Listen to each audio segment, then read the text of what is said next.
Welcome to episode 211 of Are You Being Real? This podcast is all about authenticity. It's about being true to who we really are and putting ourselves in the position to be who we are in a world where it's not always encouraged or easy to be yourself. So we've done a lot of episodes, 210 episodes of the show. And this episode is all about being seen and being accepted for who you truly are, which really comes with allowing yourself to be seen, to be vulnerable. And that is something that is very scary to many. I've coached about 200 people in the last 5 years. And through this podcast, through the coaching, I just continue to see that people really are challenged and struggle with putting themselves out there. Maybe it is asking for what you want. Maybe it's asking for a raise from your boss. Maybe it is expressing how you feel romantically. Maybe the tough challenge of being the first person in the relationship to say, I love you. Maybe it is apologizing to someone that maybe you've wronged in the past. There's just so many opportunities that oftentimes, because we don't know how to say something, we're scared of what the result is, if it's going to affect the relationship, it's going to affect maybe the way that people see us, maybe they wouldn't see us in a positive light if they knew something about us, that oftentimes we hold back and we don't share things out and in turn get kind of lost in our own isolation. Maybe we feel like we're unworthy, maybe we feel like we don't belong, and most certainly aren't feeling great about ourselves and our well-being in the process, and perhaps are disconnected from what we want and from others in the process. So this episode is all about being seen and accepted for who you truly are. Now, one thing that is really interesting, and as I read about in this great book, The Laws of Human Nature by Robert Greene, is that in order to create connection with other human beings, which is obviously a core part of our human experience, it requires the attention of somebody else. So in order to connect with someone and to be validated for who you are, you need their attention first. So what I think is ironic is that while we want to be seen so badly by others, and will often do pretty much anything to get other people's attention, we'll only share a part of ourselves with others, which in reality, if we really want to be seen for who we are, then perhaps we should share more of who we are, and the things that maybe we don't love about ourselves, maybe they're really not that big of a deal, and that if we share more of who we are, we'll actually feel better about ourselves in the process, have an easier time connecting with others, and be happier in the process.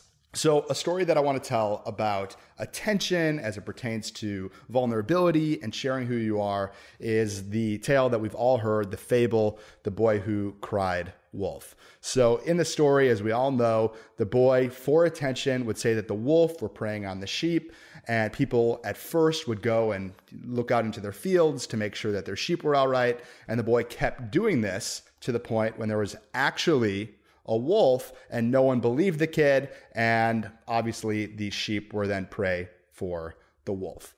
Now, in today's day and age, most of us are smart enough not to blatantly lie to other people to get their attention. I think the way that people do that kind of in today's day and age is like a school shooting where they literally go and will do anything to get attention, even if it's something as malicious as killing another human being. Now, I know most of us, at least I hope everyone who's listening to the show, would never even contemplate doing anything as bad as that or lying to anyone to get their attention. But I think in today's day and age, oftentimes, that in order to kind of get somebody else's attention, we'll naturally say things that we think will make us look good in their eyes, because obviously there's maybe no ill will when we're trying to do that. It can be really helpful in terms of creating credibility in the workplace. Maybe it's getting more business opportunities. Maybe it's making yourself seem or look more attractive to somebody that you want to be in a romantic relationship with. So I totally get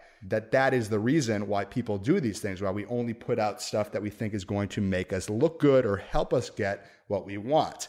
And while seemingly that doesn't seem to be that big of a deal, on the flip side, it's actually very, very dangerous. So it's very dangerous on a couple different levels that I'll quickly go through.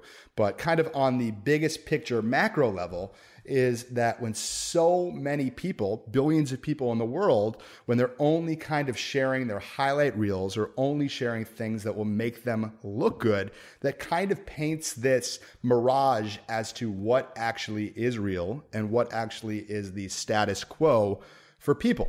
So I think if we look at social media, I think that's a great example that when you look at social media today, most of the stuff that is posted on social media is stuff that makes whoever is making the post look good.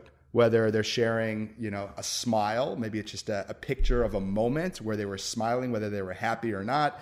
Maybe it's sharing like some big news in their life that they're excited about. Maybe the announcement of a birth of a child or the announcement of an engagement, or someone who's just sharing out something, maybe what they stand for. Some element of the intention, is tied to that self-validation, validating what you as the poster care about or want to be seen and acknowledged for.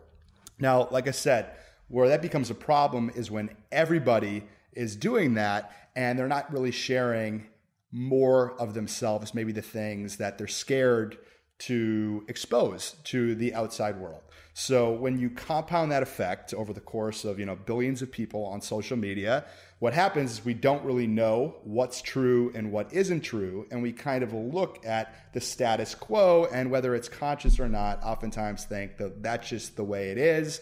Most people have it figured out. Most people seem to be more happy than I am, et cetera, when in reality, that's not really the case at all. So that's really on the kind of big picture macro level, the compound effect of people not sharing more of themselves is this world of kind of gaslighting where we don't know what's real and what is real, how to distinguish between the two.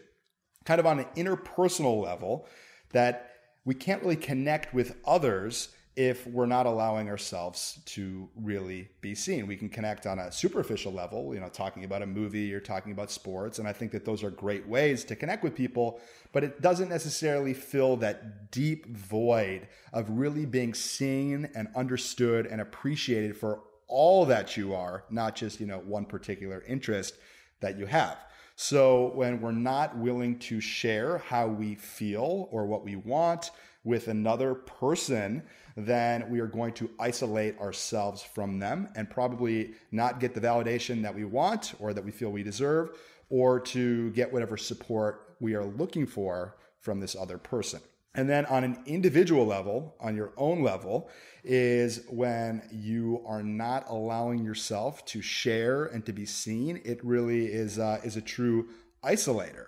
So it make you feel more isolated in your own journey, like other people have it figured out. Maybe you'll be more envious of others, or maybe when you're only sharing out things that make you look good, but that's not the whole picture, you might find yourself in a situation where you feel like you're a bit of an imposter. So that is something that is totally normal as well.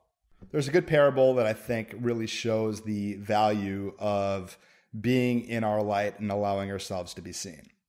So in this parable, the sun is talking to the wind, and they're having a debate as to who is stronger, the sun or the wind. And the wind thinks it's stronger. So they decide to have this contest. There's a person who's walking down the street and they're wearing a cloak, and they decide that whoever is strongest is the one that's going to be able to get the person to take their cloak off. So the wind's like feeling confident, and the wind goes first and just starts blowing so much wind, just the biggest gusts of wind at this person. And the person's finding themselves with all this wind blowing in their face. And instead of that cloak flying right off of them, they're actually clinging to their cloak and holding it tighter and tighter and tighter. So the wind then is out of might and stops to take just a breath of fresh air. And the sun's like, all right, it's my turn.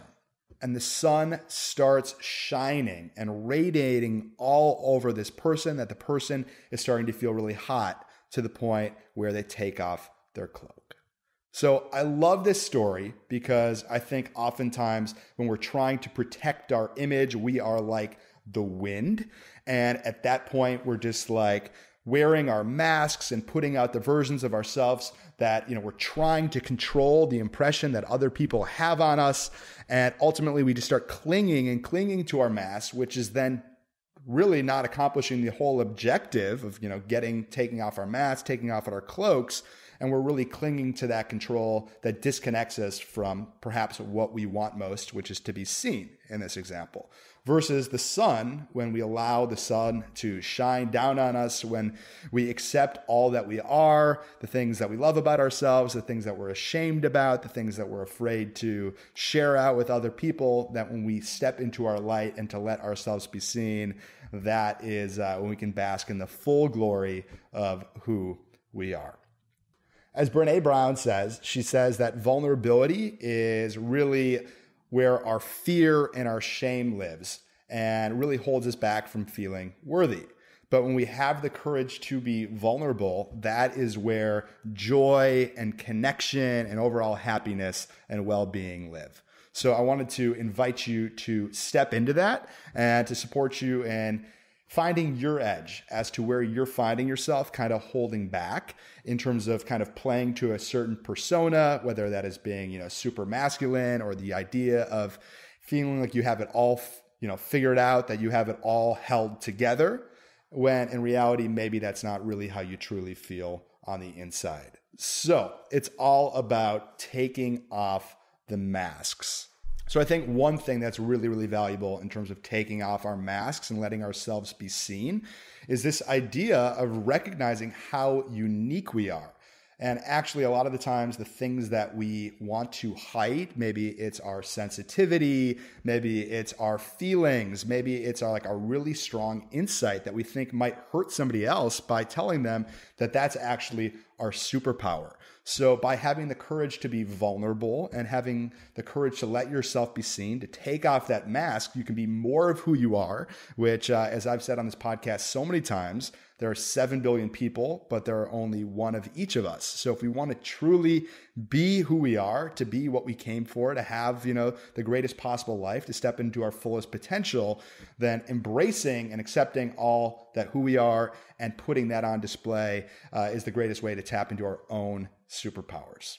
The second reason why it's so important to take off your masks is this. As we all know, it's really, really exhausting to be in a place where maybe you're not fully accepting yourself, or to feel like you're being inauthentic, or you can't speak your truth, or you're struggling to get what you want because you feel like maybe you're not worthy of going for it. So this idea of feeling like you have to hold back, or you can't say how you truly feel because you think, you wouldn't be accepted, or that maybe you'd lose some friends, or lose a relationship, or lose a job opportunity, that actually really drains your energy. So perhaps you're better off just letting go of that and stepping into your light.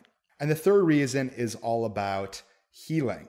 And let's look at healing like a puzzle. There's so many pieces to a puzzle. And let's say you want to heal yourself.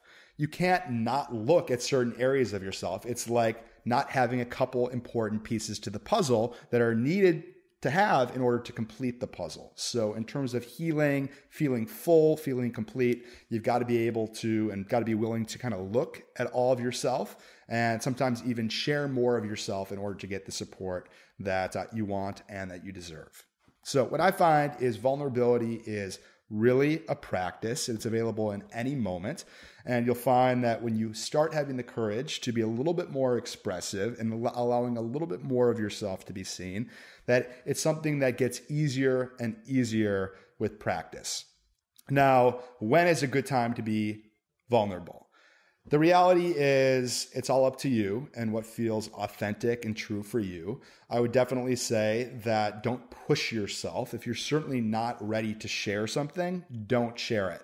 But if you have found yourself with this truth, maybe it's how you feel about a relationship, maybe you're ready to break up with someone, you've been feeling it for a long time, it's never going to be the right time. So I encourage you, if there's something that you've been resisting for a really long time, that I encourage you to lean into it. It's probably not going to be as big a deal as you think it's going to be. And it also is a great pathway to feeling liberated, which not only is it great to get things off your chest, but I know for me personally, when I get something off my chest, when I have the courage to be vulnerable, that it is super empowering for me and then creates a lot of momentum. So I think vulnerability is really one of my greatest strengths. And it's something that I'm constantly stepping into, because I know that if I don't have the courage to be vulnerable, then I'm putting myself in a position to kind of shrink, to not validate my own thoughts and my own feelings and my own beliefs by holding them to me and isolating myself from others by not sharing them versus leaning into them, which I think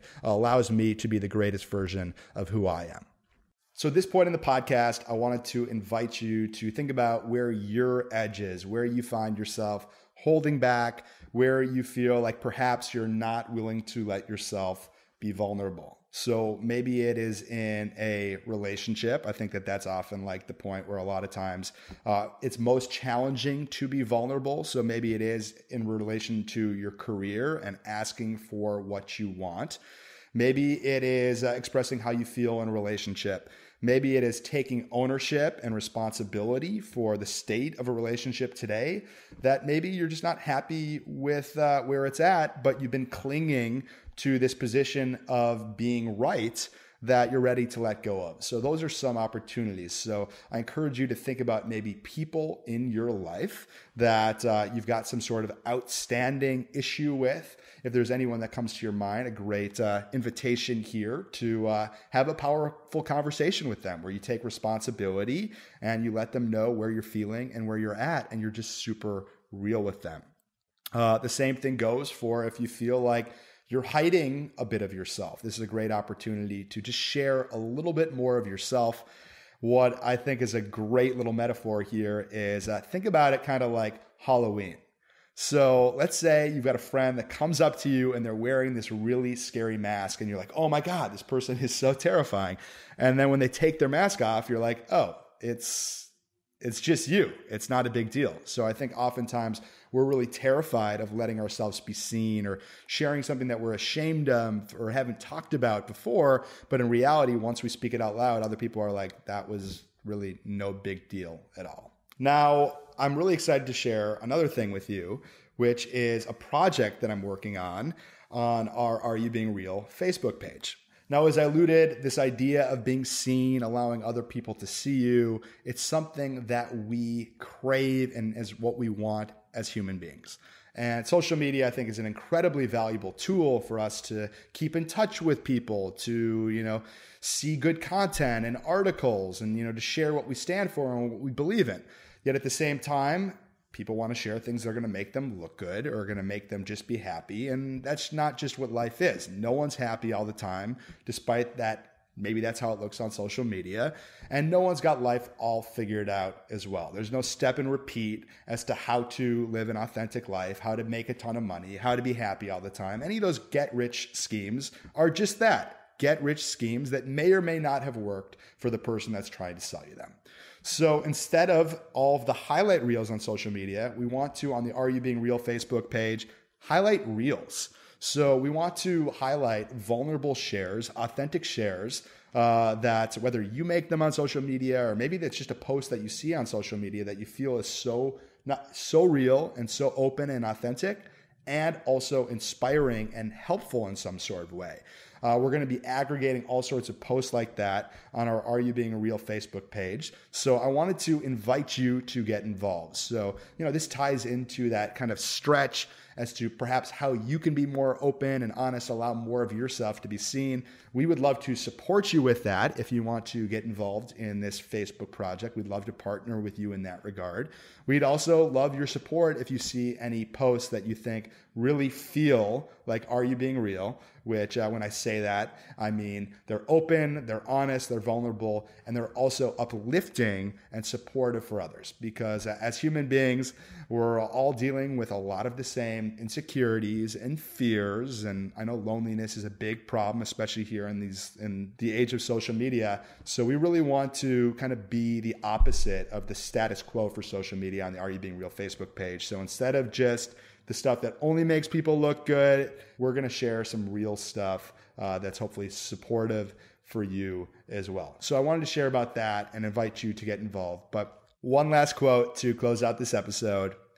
In a world where everyone wears a mask, it's a privilege to see a soul. Thank you for tuning in, and just wishing you an amazing week and encourage you to put yourself out there. And a big shout out to our amazing producer, Franco Acosta, for your excellent work. So thank you for tuning in. Much love and best wishes.